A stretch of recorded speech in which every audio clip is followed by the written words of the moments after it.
Hello, everybody. Nice to see you over here. Even if I don't see your pictures, I see your names. And the truth of the matter is, when Rabbi Shlomi asked me to speak, I told them I'm not really a public speaker.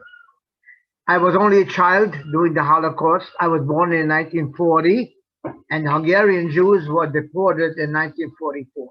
So I was 4 years old.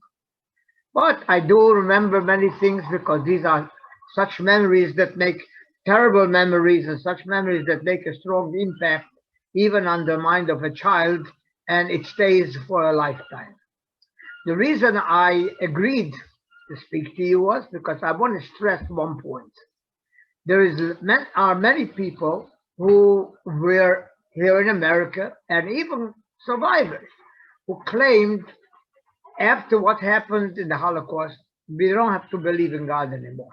Because after all, if there is a God, how did he allow something like that to happen?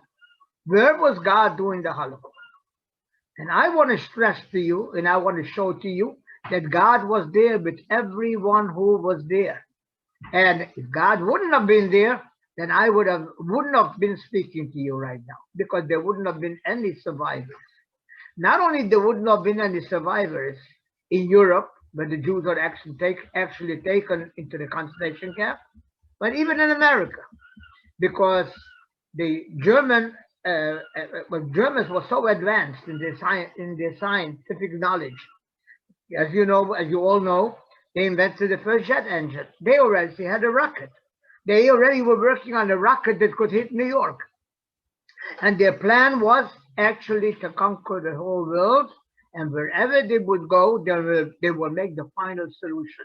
They would gather together all the Jews, send them to a concentration camp to make them work until they fall on their nose, until they're not good anymore, and then gas them all. That was their plan.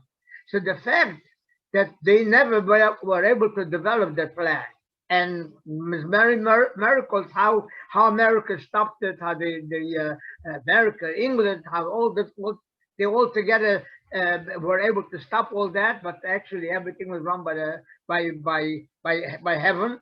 And the fact that they didn't reach here, and the same way as they were planning to conquer Palestine at that time, and then they had the German tank commander, the Desert Fox, they called him Rommel, and he was such a fantastic soldier, and he felt, and he made a couple of mistakes, and whatever happened, as we know in the history, you read it, that they were captured, the German army failed in Russia because of the fierce Russian winter, and the same thing over there in Egypt. And thank God they were stopped short, and that's why we are here together over here talking to each other and well and alive. Okay, that may go back to my personal life story. I was born in Hungary, as I mentioned, in November 1940, in a small city called Theresienstadt. I don't expect you to be able to pronounce it unless you are from Hungary alone, because Theresienstadt. Anyhow, it was a nice Jewish, vibrant community. They had schools, and a nice shul, and a shochet, and a rabbi. And my grandfather, may rest in peace, was a young man at that time when he moved to Theresienstadt. He had a profession in his hand, and in Hungary, it was a common practice that when somebody built a house, people who were in real estate and they were builders, they did not put in the windows. For windows, to put in windows, you need a specialist. He was a special glass cutter. He was able to fit in the windows, and this is the profession that my grandfather learned. And he heard that in Theresienstadt, he lived in a different city, in a city called Nyíregyháza. We're going to get back to that city, not too far from Theresienstadt. He heard there was an opening for a need for a person who is professional in this. So he moved there, and together with my grandmother, when they were a young couple, and they raised their family there. They had two daughters, my mother and my aunt, and they had one son. So I was born there, and in a year and a half later, I had a younger brother whose name was Tanchum, and he was born also there. And during that time, the war was raging already, and my father was a soldier in the Hungarian army. He was allowed to come home to visit from time to time. Then the Germans attacked Hungary, and certainly did not take much time for the small, unexperienced Hungarian army to fall to powerful German occupation. So the Germans took all the soldiers from the Hungarian army as POWs. They took them as prisoners of war, and they were going into Russia, fighting the big battle in Russia. So they took the Jewish boys and they marched them to go right in the front. When they came into Russia, they had to go to minefields.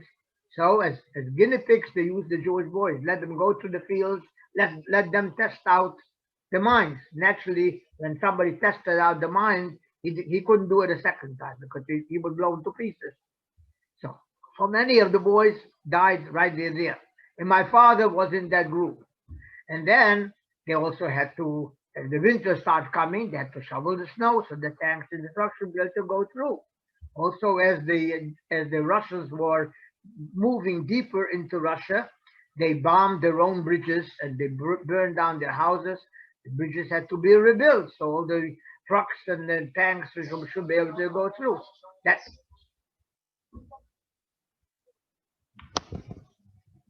That was also the job for the prisoners.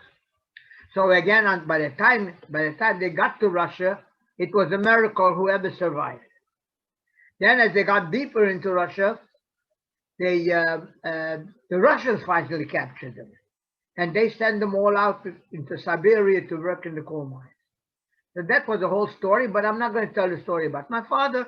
I want to tell the story about myself, just to show what kind of a terrible ordeal these people, us Jewish people, lived through during that time. My parents were a young married couple that were just married a couple of years. And here they were separated without any kind of a communication. You couldn't write, and certainly there was no way to call. No communication. My mother did not know what happened to her young husband, and her husband, my father, did not know what happened to my mother with the two children. Okay, so finally the Germans came in and they started to start deporting the Jews. In every country in Europe, they had it worked out that they had a Nazi party in that country alone. So between the Hungarians, they called them the Nyilas. The Nyilas is the sign of the German cross, and they were just as bad and maybe even worse than the Germans themselves. They killed and they robbed and they do whatever, they tortured, they did everything what they can. So finally the time came, and they gave a decree that every Jew in the city has to move into a different part of the city, and 3 families have to move into one small apartment. They call that the ghetto. People are not allowed to leave the house. They're not allowed to take any belongings, only what they could carry in their own hands and what they could wear. That's it. So they had to share one room, a couple of families together, one kitchen, a few families together. Businesses were closed, you couldn't work, except if somebody was badly needed for the population. They allowed him to go out, and my grandfather was among the people.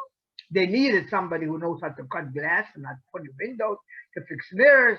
So then he had to go with a special police who went with him. They should be able to escape, and they gave him permission to do his work. And he naturally got paid the very minimum wage, because whatever the full wage, they took away all the money, they took away all the belongings. And I can't exactly tell you how long this ghetto situation went on, a few months, probably only a few months.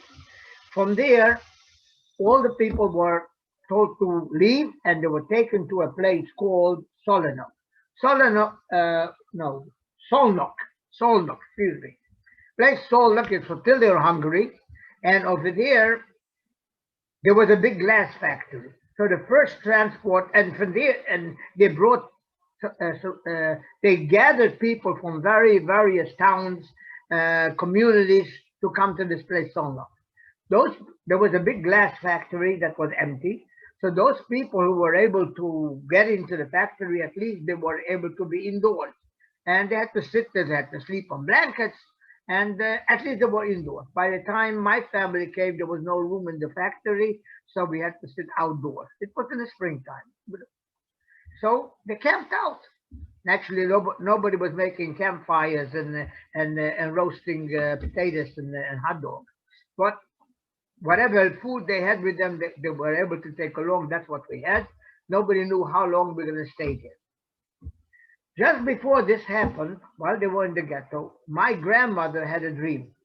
She had a nightmare. The nightmare, she saw the sky was very, very dark, very dark clouds, and she and my mother were holding on to they had a big laundry basket that was made from woven reeds, a big basket, and she was the two, she and my mother were holding on either side of the basket, and the two children, myself and my little brother, were in the basket and they were running. And with that, she woke up. So she remembered wherever they have to go, take that laundry basket together because that's going to be a very big help. But they have to transport us, two little children, and they would have to walk, they would have to run. So we came to this, so we came down to this place in Solnok, and this was a terrible, terrible situation there because they made an announcement that nobody is allowed to have any pictures. You're not allowed to have any memories from your youth. Everything has to be torn up and burned.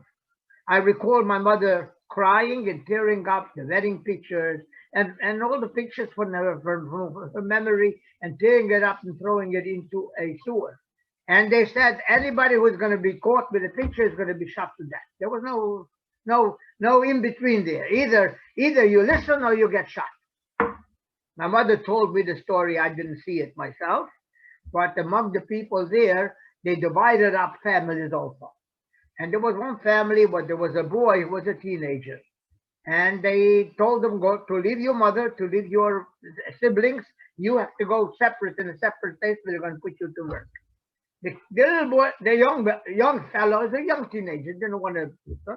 So as soon as he was there, he ran back to his mother. But they caught him. They hung him up on a tree by his hands, and he was hanging by his hands for a few hours. Can you imagine what kind of agony? And the mother and everybody was begging you, take him down. No, he's going to hang there. He's going to learn a lesson. So they meant business. We know that's already. We saw already the iron fist coming down on them.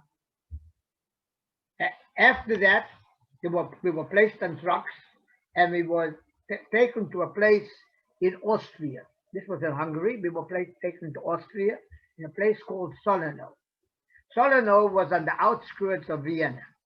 And over there, my mother and my grandfather and my aunt were given jobs.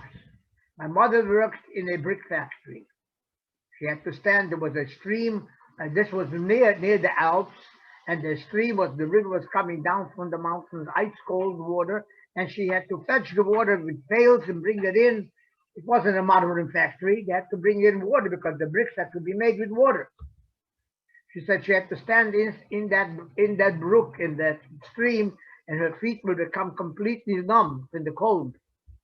And they had to do that for many hours at a time. My grandfather worked in another factory. Eventually, the Allies bombed the brick factory. So then my mother had a break. She had to work on the field. At least it wasn't in the cold water. She works in the field cutting hay, and etc. My grandmother was given permission to watch the children, the two boys, myself and my little brother. At that time, the Allies were continuously bombing, as you notice in the date, 1944 was the last year before the war was over. The Allies were bombing and bombing. Vienna was being bombed every single night, and they were flying in with the great flying fortresses. They were flying into Hungary, into Germany, bombing. So every night we had to run to the bunkers. The bunker, just to describe it, I don't know in California if we have a train system, but in New York it looked like a deep subway, and with little lights and benches on either side. And when a bomb fell, the whole bunker used to shake. and everybody would hold their stomachs because they were afraid that bomb will hit them. That's the end. So everybody was very intensely scared, terrible, and you could hear the AK guns shooting on the on the planes. It was a miserable kind of a situation for grown-ups. I, as being a child, didn't realize the danger of it. I just realized how the older people, how everybody was so scared. And this went on night after night. And once in a while, when they opened up the doors in the bunkers for some soldiers should come in to get a little rest, we could see the lights shining all over. You know, they had these big, big lights that who were searchlights trying to get the plane. So the plane comes into the path of the light. They knew exactly how to shoot their guns to shoot the. So the whole picture was a very, very tense and scary picture. One nice thing was not all the Germans who were over there. The Germans, who the local Germans, weren't exactly terrible to us. They were in fact, the mayor of the town saw that my mother was struggling with two little children, and he got us a stroller. So at night when we left to run to the bunker, we were able to put the two children into the stroller. Anyway, how long we were there, I can't tell you either. Again, I told you I was a little child, 4-year-old. My memory is not, I don't know dates exactly. I do know it was the last year of the war. From there, we were taken to Bergen-Belsen. Bergen-Belsen was a infamous concentration camp. Everybody, if you heard of Anne Frank, that's where she perished, and many, many, many millions of other Jews. But again, God wanted us to live. I don't know why. Maybe because they wanted you to have Rabbi Shlomo over there. And if I wouldn't be here, Rabbi Shlomo wouldn't be here because I don't know if he introduced me that way, but Rabbi Shlomo happens to be my grandson, my daughter's son. Anyhow, whatever the reason for God's will is, he wanted us to survive. So in Bergen-Belsen, they had a special area that was designated to show the Red Cross, that the National Red Cross, that they weren't so terrible. It was called in German Sonderlager. Sonder means the separate camp, the separate camp. In this Sonderlager, they did not take away the children because they usually in Auschwitz or other concentration camps, the first thing is they took away the little children and gassed them, took them away from the parents and killed the children. And over here, they allowed the children to stay with their parents. Also, their prisoners did not have to go to work. They just stayed in the bunkers. They stayed in the barracks, triple-decker beds, very far from comfortable. They were given a minimal amount of food, just enough that they should be able to live. And eventually, they wouldn't because it wouldn't be enough for them to survive. And that was their idea. Slowly but surely, they're going to die out. And everybody had numbers. The numbers were not stamped. For the people in the Sonderlager did not get the numbers burned into the hands like in the other concentration camps. So that's why I don't have a number on my hand, although I lament the fact. I think it's a great honor to have a number. But we didn't have the numbers, but they gave us numbers. And if the war would have lasted a little longer, and the number would have come to be, then they would have taken us to the gas chamber and get rid of us that way. So thank God the war was over. We were freed before we reached our number. Okay. As I mentioned, people were starving. People were dying left and right. In fact, my first introduction coming to Bergen-Belsen was I saw a truck and I saw a corpse. Apparently, this must have been a very important Jew, and they gave him the respect that he was wrapped in a tallis. But I realized that this was somebody who was a corpse. This was that. That's the first sight that I saw when we walked in. And then I got used to seeing many corpses around. They were wrapped in green army blankets, laying all over the place because before they had a chance to get rid of them and to burn them in the crematorium. So they were just laying on the floor all over. You had to step over them whenever you had to go out. Every morning, everybody had to line out outside. Now this was winter time. It's freezing cold.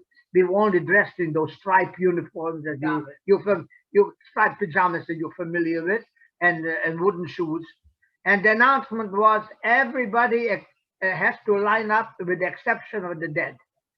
So if you didn't line up, then you became dead. They put a bullet in the head. That was with they had no problem of doing that. So everybody, including myself, a little boy in the freezing cold, had to stand in line to have a roll call to see if everybody is there. Then you could go back into the barrack. Once now at night, everything was pitch dark because, as I mentioned, the Allies were bombing, so everything had to be completely darkened. Once, I don't know why, but they made everybody go out, stand outside on line. It was pitch dark, it was cold, and a very clear night. And when it was a very clear night in the winter, you could see the stars. The stars are just like looking you in the face. I remember holding my mother's hand, and my mother says, take a look up there. You see the stars? You know what they're doing? They're looking down at us and they're crying. And I still remember that very clear. Those big stars, we were able to see almost the tears falling down. God in heaven is looking down at us with the stars, and he's crying with us, but he's still here with us. As I mentioned, food rations were very, very small. They gave us a kind of a soup that they called in German Dürrgemüse.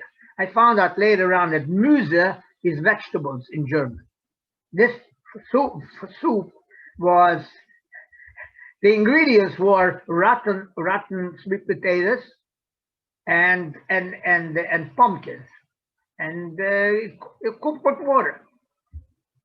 So it sustained the people a little bit. It was hot, so that helped the people a little bit. But that was it. That was the food, and a small ration of bread. Once, because of the Red Cross coming in, it was Hanukkah time, and they allowed to make a party for the children. So the party was a small piece of bread as big as a domino with two little bits of jelly on either side. And I recall that I was crying. I wanted, you should give me another piece, but naturally, no, you couldn't get only one little domino. That was your party. What they did do, the Red Cross, is that they sent in crackers.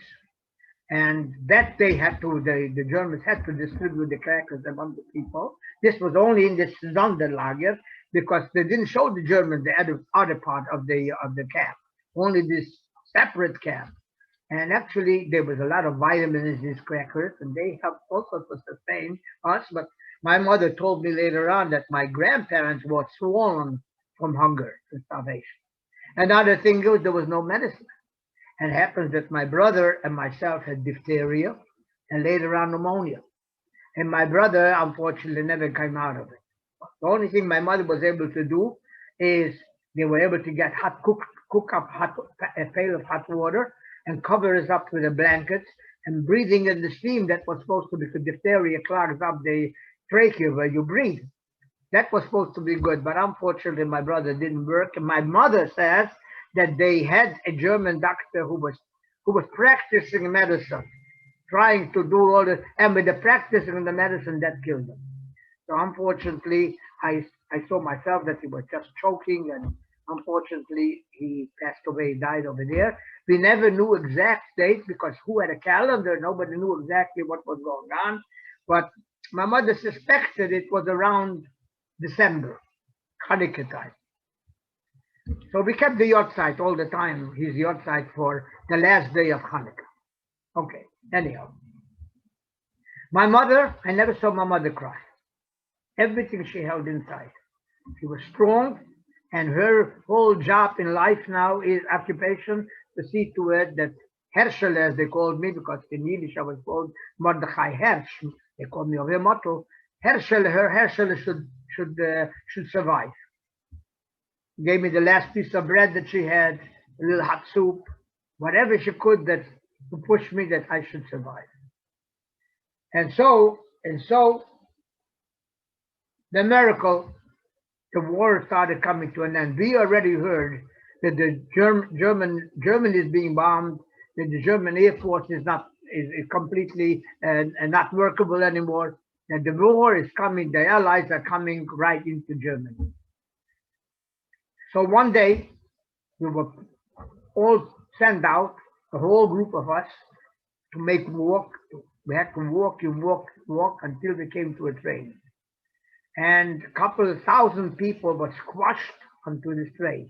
I never knew, I didn't find out the history about this train until lately when the whole history started coming out. This is the infamous train of Magdeburg. Anyhow, we were squashed on the plane on this train. Again, being a child, I didn't realize the terror of it. People didn't have place to sit or whatever it is. If you sat down on the floor of the train, you couldn't stand up. If you stood, you couldn't sit down because you were squashed like a sardine. We didn't know where we would take. Actually, the plan was to take us deep into Russia, deep into Germany, and over there they're going to shoot us with machine guns and exterminate us. That was their plan. Imagine what evil this was. They saw they were losing the war. Instead of trying to go out and fighting against the oncoming army, against the Russians, against the Americans, they were busy exterminating the Jews. That was on their mind. So they squashed into this terrain, and I recall. I recall all night, the train was traveling all night, and I recall machine gun fire the whole time. Machine gun the whole time. The train was going and stopping and going and stopping. And I recall my grandmother, my mother telling us that we are going through the front. That's where the war is going on. And that's why the train has to stop every short time, because they were afraid they shouldn't be shot from the planes, from the oncoming plane. Finally, the morning came and everything became quiet. The train stopped and we saw sunshine a little because this was a cattle cars, all cattle cars. You could see the sun coming in, and then suddenly the doors opened up and we saw American soldiers. Bergen-Belsen was freed by the Russians. Well, anybody who came into the Russians' hand, at least they weren't exterminated, but they weren't really treated in the best way because the Russians just didn't know how to do that. But whoever fell into the Americans' hands, well, that was paradise. So it was the American soldiers. And as the story goes, it was actually some of the soldiers were Jewish boys who knew how to speak Yiddish also. They gave us chocolate and they let us out of the train. The stench, the smell in the train is unbelievable. People being screamed, and actually there was no bathroom, nothing. I don't even want to imagine how it was. Anyway, we were able to go out and sit down in the grass and the sunshine. And my grandfather, of course, was sitting on an army blanket on the grass. And I, as a little curious boy, started wandering around. And the whole area was littered with parachutes, with burned out bombs. And I started wandering around, and I picked up something that looked like a plier. And I ran to my grandfather to bring it. So lucky that I didn't open I didn't open it up, because that was also in heaven. Heaven was watching over it. I gave it to my grandfather, and my grandfather started playing around with it, and it blew up in his hands. It cut his hands. It burned a hole in the blanket, and it burned a hole in his shoes. So just imagine, or better not to imagine, what would have happened if it would have been blown up in the hands of a 4-year-old. Anyhow, with God's help, it wasn't in my hand, and my grandfather was bandaged up. And from there, we were placed now to the front of the train. The front cars of the train were very, very nice, comfortable cars for civilians. They called them at that time Pullman cars, because they were manufactured by a company called Pullman. They were very plush and comfortable. That's where the German officers were sitting. What happened with this train is, we found out later on, and I'm sure that you read about it, is that this train was supposed to take us into Germany, and there we would be completely exterminated. But as the Allies were coming, the conductor and all the people who worked on the train got scared and they ran away. So the guards, the German guards, didn't know what to do with us. So at least they made them to pull the train over to a side rail, and they all also started running away, just as the American tanks were coming. And they chased them, they caught them all, they Naturally, they were all caught as prisoners. They were, hopefully, they were treated in the way that they deserve, whatever it is. And we were safe. So we were taken with that train to a place called Hillesleben. Hillesleben was a resting area for the German soldiers and officers. In order to get rested up during the war, they gave them a few days, a little furlough over there. They had a beautiful place out in the country, rolling hills, and they had little one family houses, villas built special for the German officers. The only thing as a child, again, what I recall was, I recall the office. There was an office with a typewriter. I never saw a typewriter in my life. There was actually a desk with a typewriter over there. And they had a room with a couple of beds. And so my family were able to stay there. They gave us clothing, naturally. All the clothing was taken away and burned because they were full of lice. They sprayed a special powder on us to keep us clean from lice and clean us up. They take showers. And I recall to get food until they finally brought in food from the German cities. The soldiers went out hunting, and with a lot of forest around. So they came back with venison, with deer. The deer were hanging all over the jeeps, and they cooked everything, and everybody had what to eat at least. Wasn't naturally this wasn't kosher, but the question is, are you going to eat and live, or not eat and die? I don't know if my grandfather ate. Maybe he just ate a little bread, but they told me, "God, this was kosher. Don't worry about it." So we had food to eat, and the big problem was to make sure not to overeat. Many people got sick and died because they overate, because the stomachs were shrunken, and the soldiers right away, the first feeling of the American soldiers is to give us food, and they give us chocolate, all kind of goodies, but the stomachs couldn't take that. Many people who couldn't control themselves ended up dying from that. But anyhow, again, we spent a few months over here recuperating, getting back our energy. I recall my mother, my aunt, taking me for a walk in the afternoon. The weather was beautiful, and beautiful grassy hills. The Germans were very clean and neat people. They kept their lawns beautiful, everything with flowers, everything was gorgeous. I recall one interesting episode that's in my mind. I don't know what was the occasion, but the American soldiers decided to make a parade, and they made an effigy of Hitler. So the full-size effigy, they put him down on a wagon. Supposedly he was very sick. So on both sides of the wagon, there were people disguised as angels. Some were dressed in white, and some were dressed in black. The black angels came on and kept on punching him and pulling his nose to the side. The white angels put in needles into him and give him injections to make him healthy, and they fixed up the nose. And this went on, the whole procession with music went on until we came to a railroad crossing.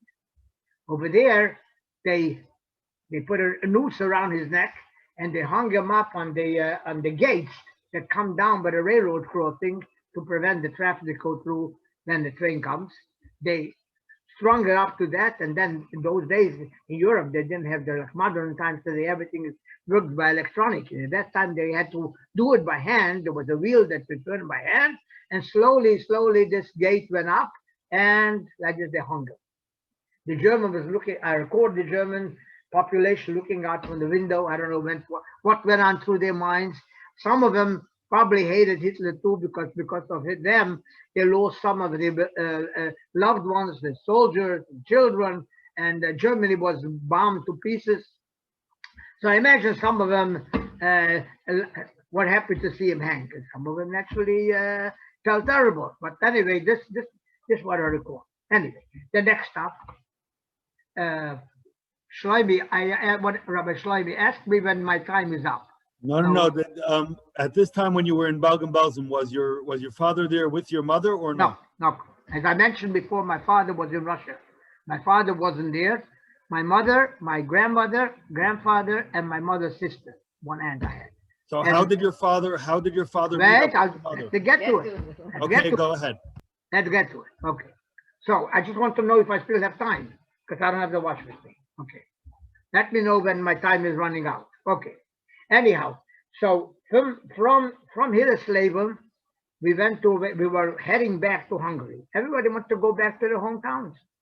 So we're heading back. So we stopped off in Germany in a place called Schwarzwald. Schwarzwald in English was called Black Forest. The Black Forest is the source of the Danube River. Throughout a big part of Europe, Hungary, there's a river called, in Hungarian, in Yiddish, it's called the Duna, because it travels to Russia also. And in English, it's called the Danube River. This is the source of the Danube River. Interesting that I have a doctor that I go to who is called Dr. Schwarzwald. And he told me that the family comes from this city, from this town. That's why they took on this last name. The family name is Schwarzwald. Schwarzwald is Black Forest. And so we stopped there for a little while, again for a day or two. And my grandfather took me to a barber shop to have a haircut. And in the barber shop, he noticed this tall-looking young man. They look at each other and they recognize it's his son. My grandparents had two daughters and one son. His name was Eliyahu, Chaim Eliyahu, and Eliot. And this is his son. His son was also taken in the army. He was in a hospital. They didn't know of his whereabouts. They didn't know if he survived or not. And here, that is my son. Naturally, a miracle. So he came home. He brought his son to the house where we were standing. And when my mother saw her only brother, she fainted. And then when she came to, she started to cry. And my mother said she cried and cried and cried, couldn't stop crying. All the tenseness that was stored up in her chest now started coming out. And naturally, they were very, very happy. And so my uncle was heading back to Budapest. Now, my father had a sister. She's the only sister that survived from his family.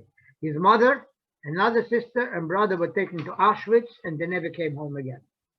So the only surviving sister she had was Gizi. Her name was, the Yiddish name was Gittel.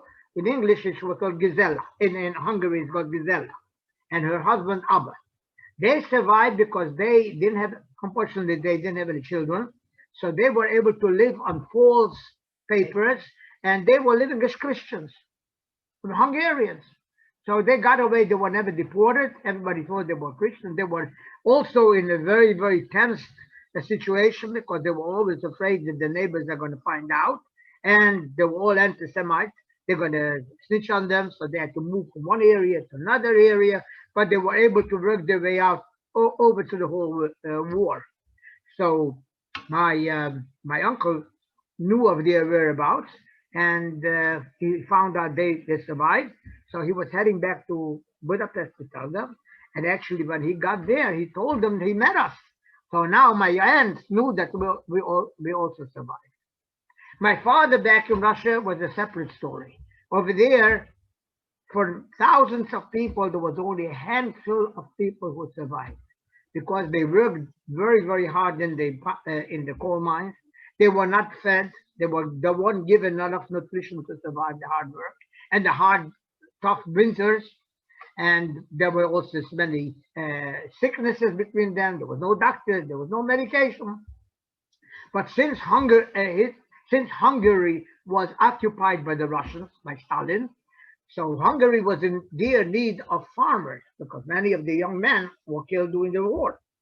So they allowed some of the people from Russia who were their prisoners, who were Hungarians, to go back to Hungary to work on the farm.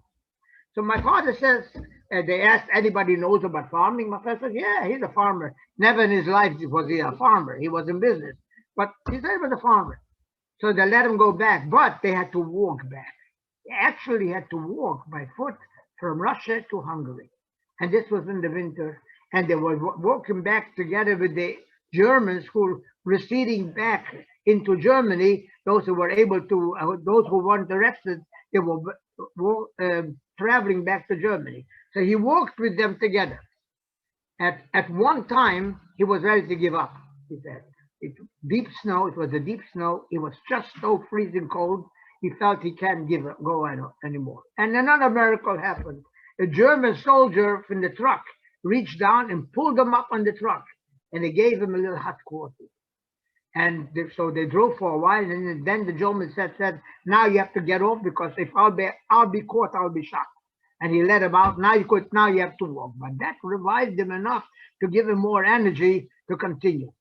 And I guess he was able to continue. He came into Hungary and went and escaped from the farm. He ran to Budapest with his sister. And now he found out that my uncle came with the good news that he met us.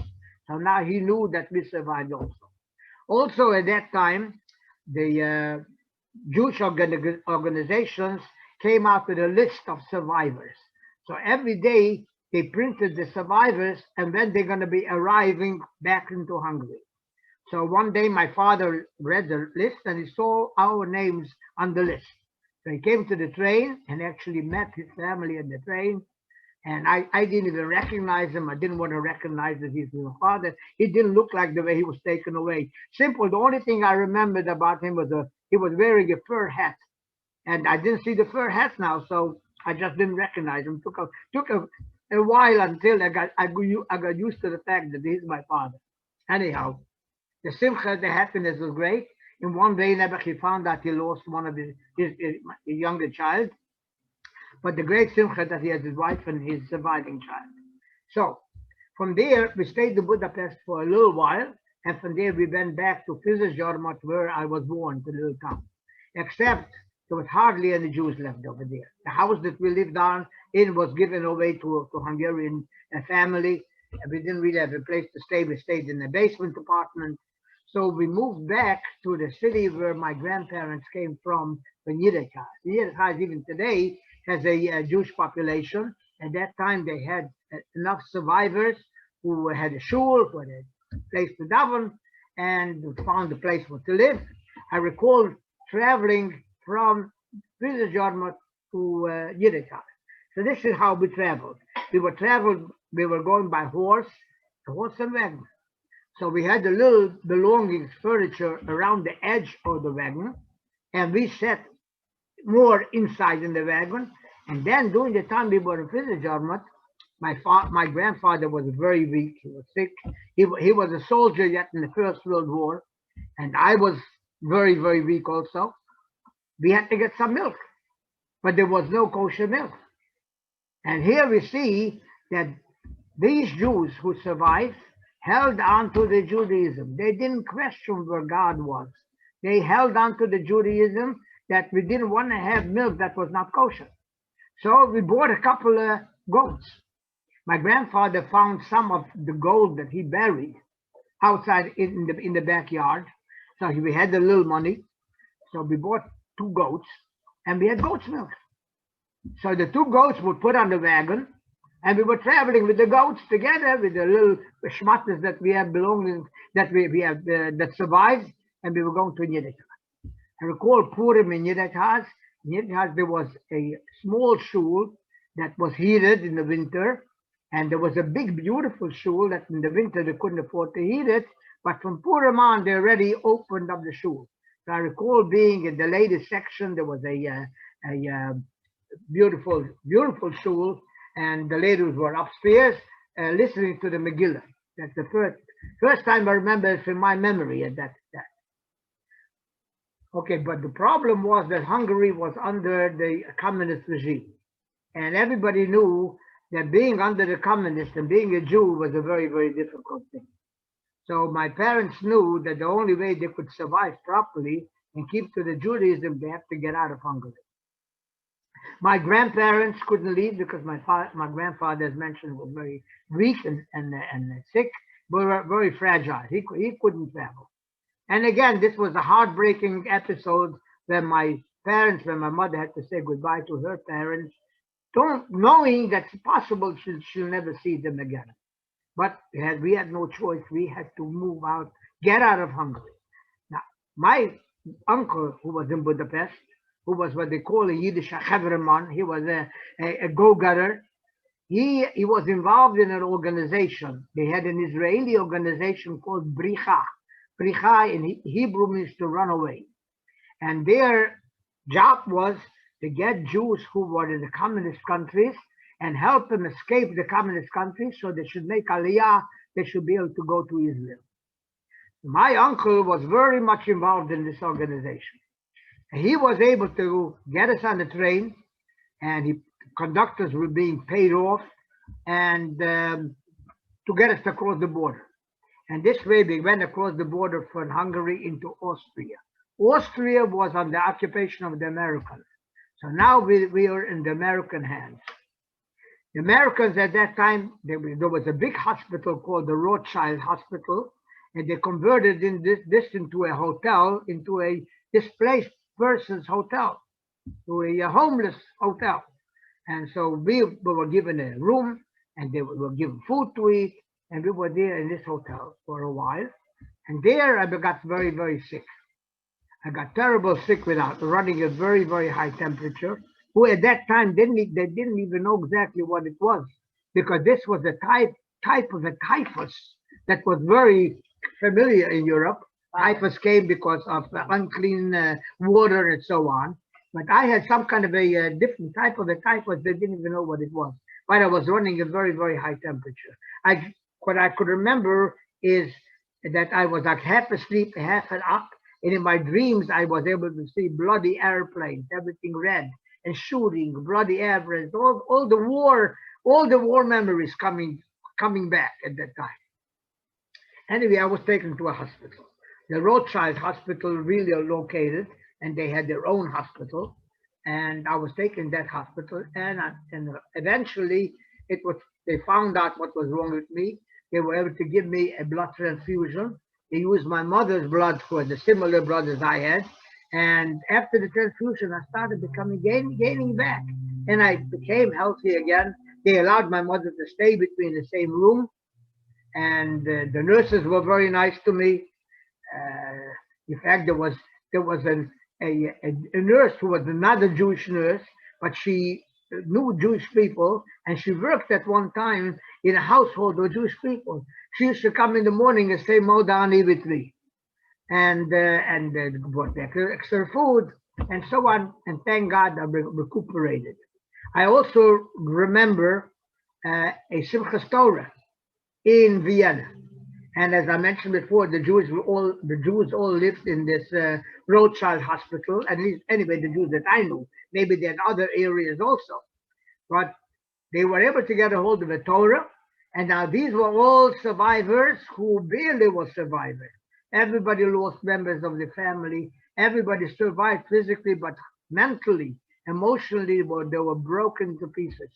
And this, thinking back of this really inspires me even today. How were these people, able to celebrate the Simchas Torah after going through what they went through, and after losing what they lost? And I recall the dancing and the singing. I was standing on the stairway together with my mother, looking down in the big auditorium. The men were dancing with that one place. Unbelievable. It was an unbelievable sight. Anyway, from there, from Vienna, we traveled to, in Austria, to a place called Salzburg. Salzburg was also a place set aside for the DP, for the displaced person. It's a big camp. But we were on transit. This was not a place where we were going to stay. We were there for about a week or so. Salzburg was a beautiful town right in the Austrian Alps. It was the summertime, the mountains were covered with mountains, and anybody ever went to Switzerland or to Austria, the scenery was gorgeous. And the place was spotless, clean. We went for walks over there.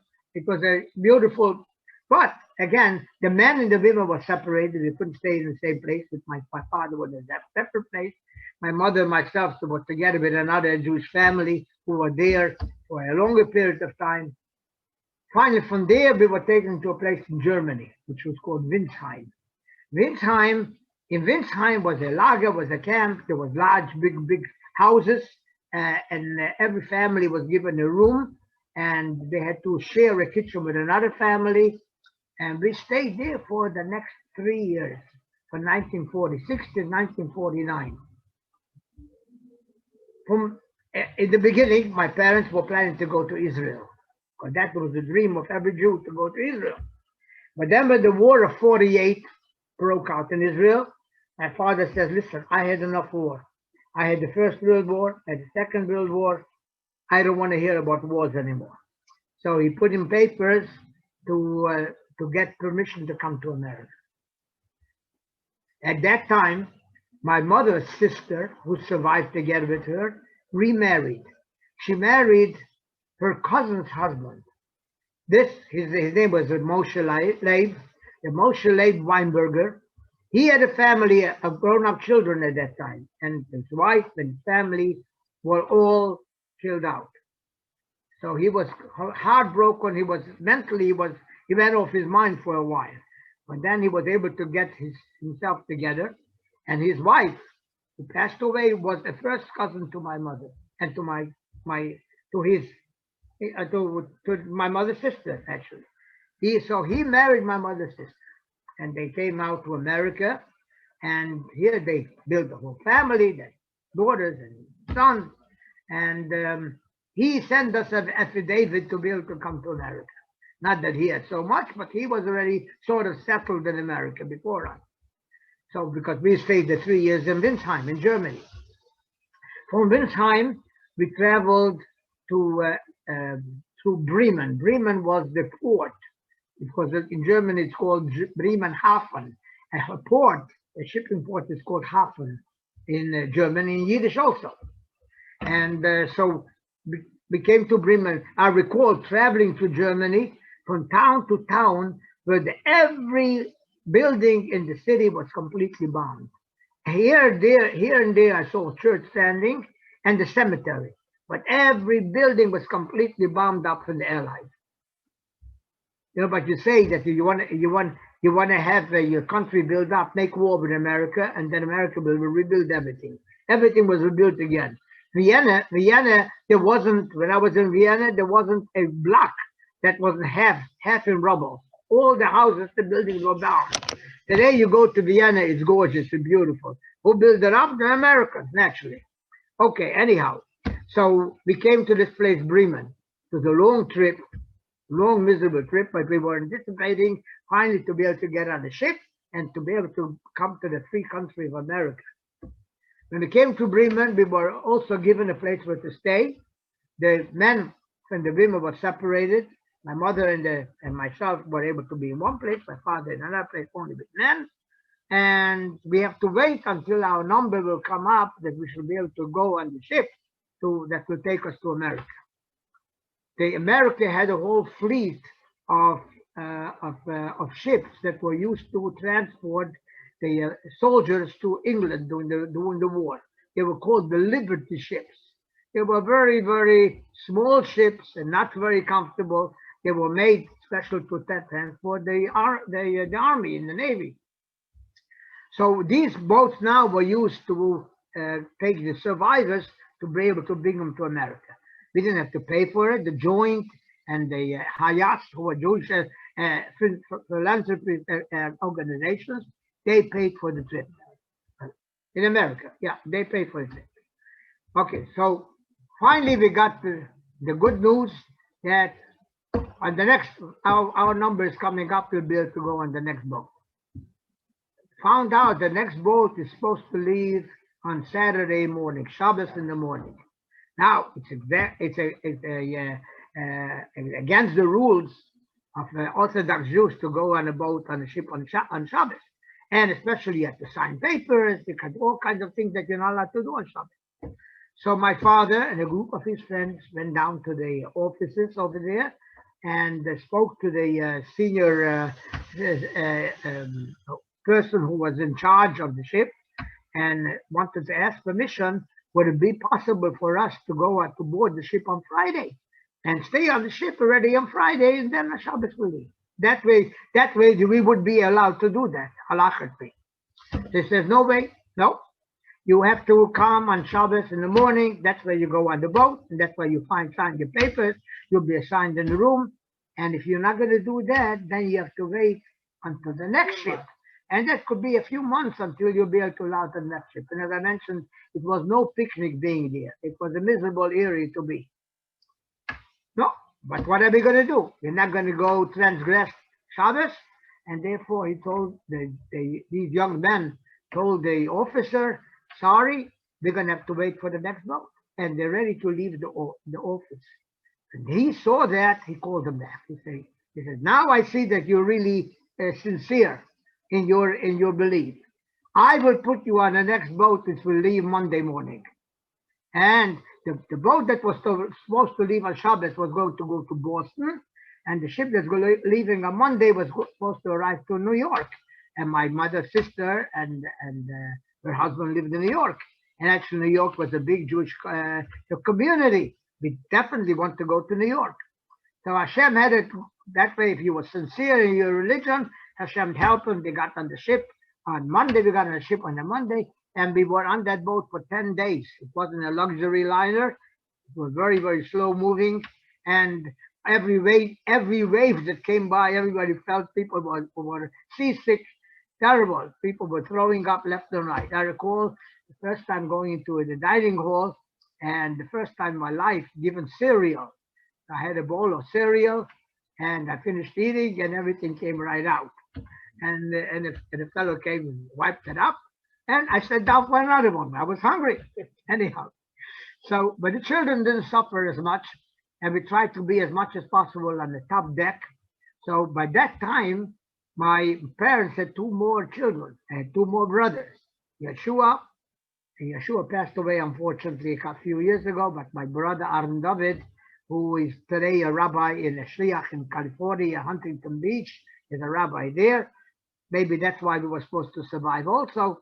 And he's a great shliach over there. It's a beautiful shul. I'm sure that Rabbi Mintz knows him, and Rabbi Shlomo has been there visiting there. So anyhow, we were the two little children on the boat together with myself. We were given a special officer quarters. We were given a beautiful, nice little room with two double-decker beds and one bathroom sharing with another family who lived on the other side of the room. Also in that room, there was a safe. In every room, there was a safe.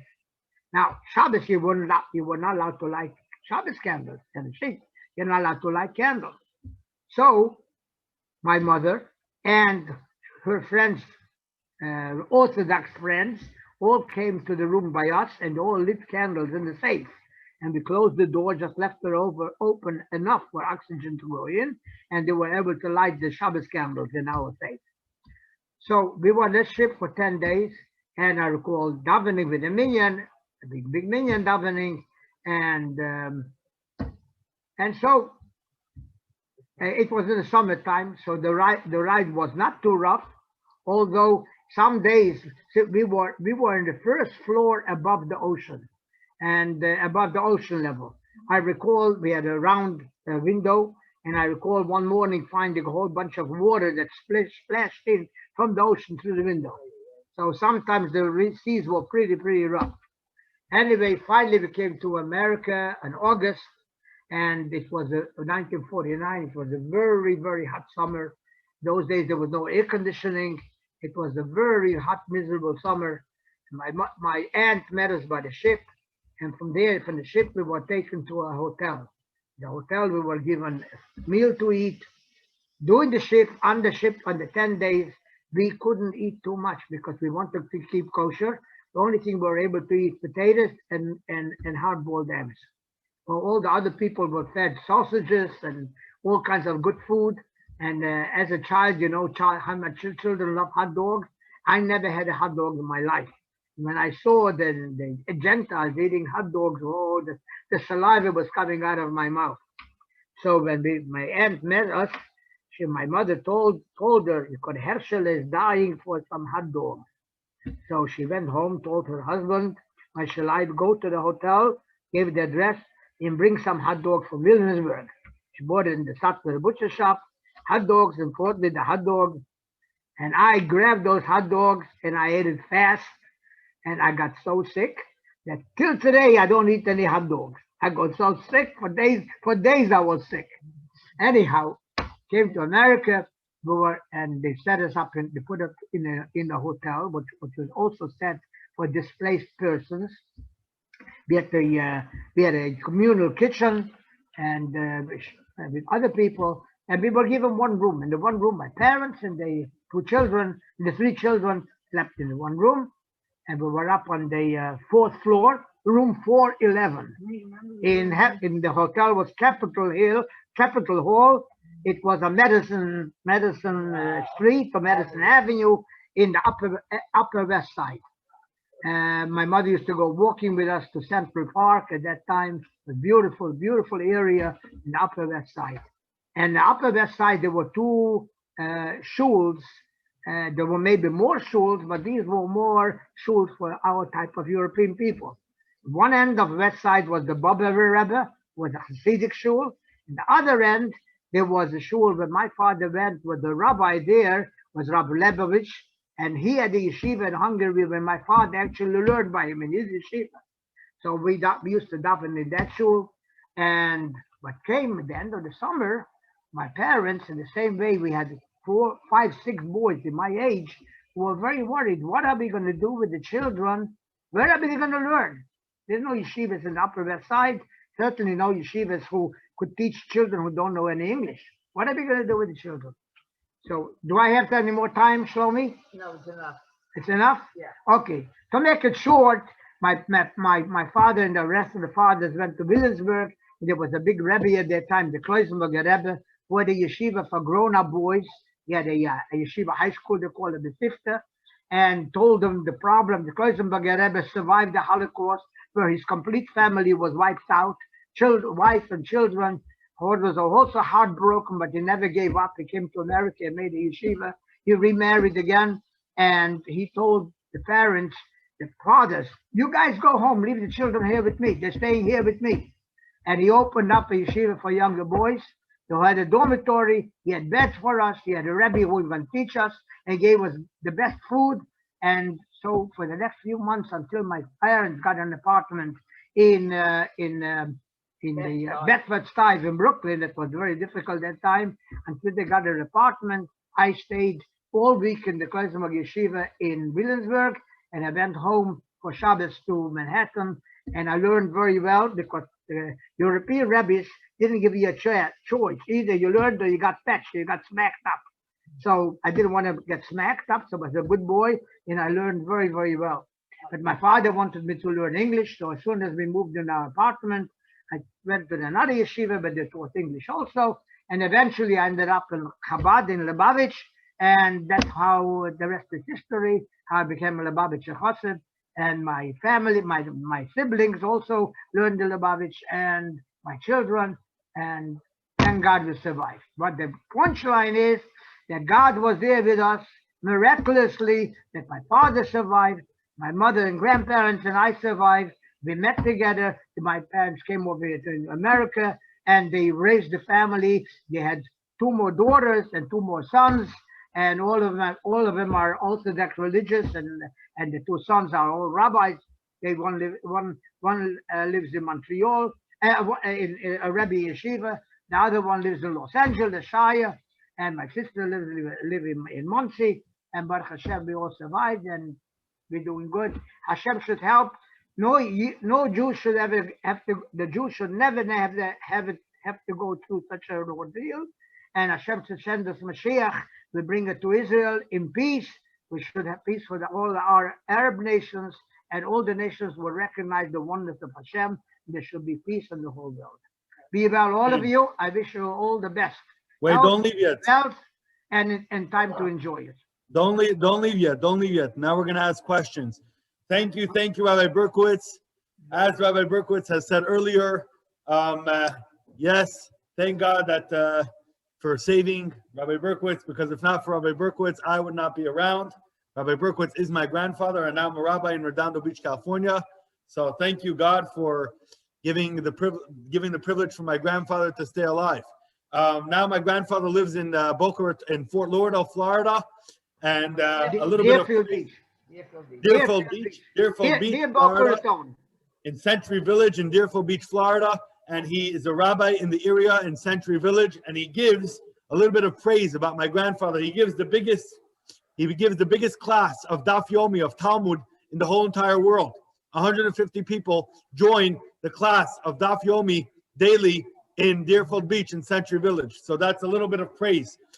Thank you, Zaidi, for sharing your story. Now, if anybody has questions, please post on the chat and we'll ask Rabbi Berkowitz a few questions. Rabbi Berkowitz also has a brother in Huntington Beach, a rabbi in Huntington Beach, and I have yet to come visit him because I just moved to California, and it'll be nice to visit my great uncle.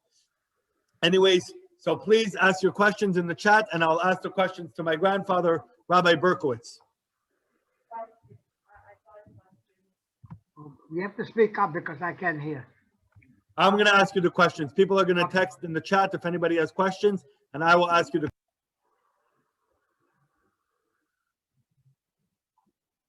Space is so big. Move back a little. Yeah, but then they won't be able to hear Yeah, me. yeah. No. Last time I gave it here, I have to be close. Otherwise, they can't hear.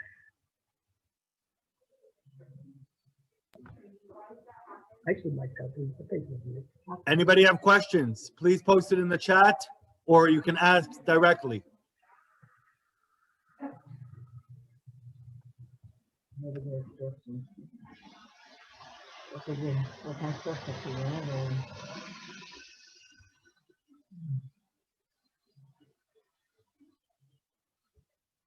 I guess I was clear enough, so there's no questions. That's okay. We usually ask the questions by the Seder. So if you have any questions, ask the Seder. If you know, one of the translations of the Manishtana, Halaylo Hazeh, why is this exile different than all the other exiles? The exile in Egypt only took 210 years. Why is this exile continuing and continuing? And we want God, our Father in heaven, to give us an answer, to schlep us out of the exile. We should see Mashiach coming, and the big part of it, how we being schlepped out of the exile is by having young men over here like Rabbi Mintz and Rabbi Shlomo and the various Chabad Shluchim all over who are bringing back Judaism to the world, reviving Judaism, that it should be the true Am Yisrael Chai. And Am Yisrael Chai is going to bring a Mashiach also, that he should be a living Mashiach with us. Okay, Zaydu, we have some questions. Oh, you have questions, oh. What is the name of the book? The name of the book is it's called it's called A Train Near Magdeburg. That's the name of the book. Magdeburg. A Train Near Magdeburg, and in that book talks about the train and the whole story. And my grandfather, Zaidi Berkowitz, Rabbi Berkowitz, was in that train. Next story. Next question. Did you ever doubt Hashem during this story as a child? Did you ever doubt Hashem? Definitely not. You have to understand that if my mother and my parents didn't doubt, I didn't have, certainly a child, a 4 or 5 year old child doesn't have any doubts, they accept it and that is, but nobody ever doubted. I'll tell you a story about my father being shipped off, being a prisoner by the Russians, working in the coal mines. My father and a group of young men who never gave up their religion. Imagine how heartbroken they were. They didn't know what with their parents. They saw their friends dying left and right. And they were stationed, my father told me this mind-boggling story. They were stationed in the area in Russia at that time. In the summertime, there was a lot of rain. It was very humid up on the hill. And they saw that they're coming to the high holy days. Now, it's a law, it's a common custom by Orthodox Jews that Erev Yom Kippur, the day before Yom Kippur, everybody has to go to a mikveh to immerse themselves and cleanse themselves spiritually before the holy day of Yom Kippur. They said to themselves, how are we going to have a mikveh up over here?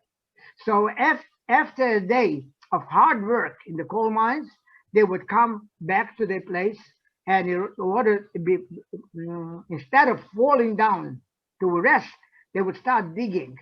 And they dug every day, and they dug and dug. They dug a deep enough hole to make a pool. And from the rain, that pool filled up. Naturally, it was without a filter, and it wasn't hot. It was basically a mud pool. But on Erev Yom Kippur, they went to the mikveh. Imagine how they held down to the Judaism, how they held on to the belief in God. So they never, my father said, in all the time that he starved, he never ate anything which was non-kosher. He ate frozen potatoes and he ate grass, but he didn't eat anything that was not kosher.